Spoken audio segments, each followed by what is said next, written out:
Praise lord. దేవాతి దేవుడైన ప్రభువైన యేసుక్రీస్తు నామములో అందరికీ ఉదయకాల సమయమున శుభాభివందనములు తెలియజేసుకుంటున్నాను. ఈ దినం దేవుడు తన యొక్క వాగ్దానంను మనకు అందిస్తూ ఉన్నారు. చూద్దాం.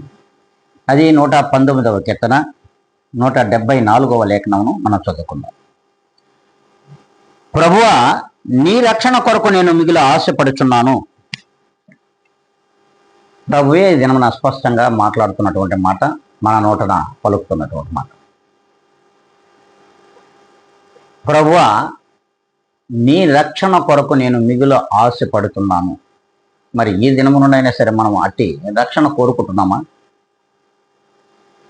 అట్టి రక్షణ కోరుకున్న వరమైతే ప్రభువును కోరుకుని ప్రభువునందు మనము నమ్మిక ఉంచి భయభక్తులు కలిగిన జీవితం, అట్టి బ్రతుకును ప్రభువుకు ఏ దినమైతే మనం ప్రతిష్ఠించుకుంటామో ఆనాటి నుండి దేవుడు తన యొక్క రక్షణను మన మీద కురిపిస్తాడు. అప్పుడు మనము దేవుని యొక్క రక్షణ కొరకు కనిపెట్టు వారిలో ఉన్నట్లు లెక్క. మరి ఇలా ఉంటున్నామా మనం? ఒక్కసారి ఆత్మపరిశీలన చేసుకో. మనలో మనము దేవునిలో ప్రతిష్ఠించుకోగలిగిన నాడు మాత్రమే ఇట్టి ప్రార్థన మనం చేయాలి. దేవా, నీ రక్షణ కొరకు నేను కనిపెట్టుకుంటున్నాను అని ప్రార్థన చేయగలం.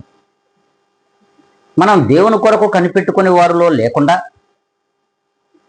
లోకంలో మనుషుల కొరకు, లోకం కొరకు కనిపెట్టుకునే వారుగా ఉంటే ఇటు ప్రార్థన దేవుడు అంగీకరించు. మరి దేవుని యొక్క గొప్ప మాట మనలో మరి ఫలించాలనుకుంటే మనందరం కూడా తలలో ఉంచుకుందాం, కళ్ళు మూసుకొని దేవునిని ప్రార్థిద్దాం. పరిశుద్ధుడా, కృపా సత్య సంపూర్ణుడా, ప్రభా, ఈ ఉదయకాల సమయమున మీ రక్షణ కొరకు కనిపెట్టుకుని వారిలో ఉండులాగున మా యొక్క భయము చేత, భక్తి చేత మీలో మమ్మల్ని స్థిరపరచమని, బలపరచమని, భద్రపరచమని,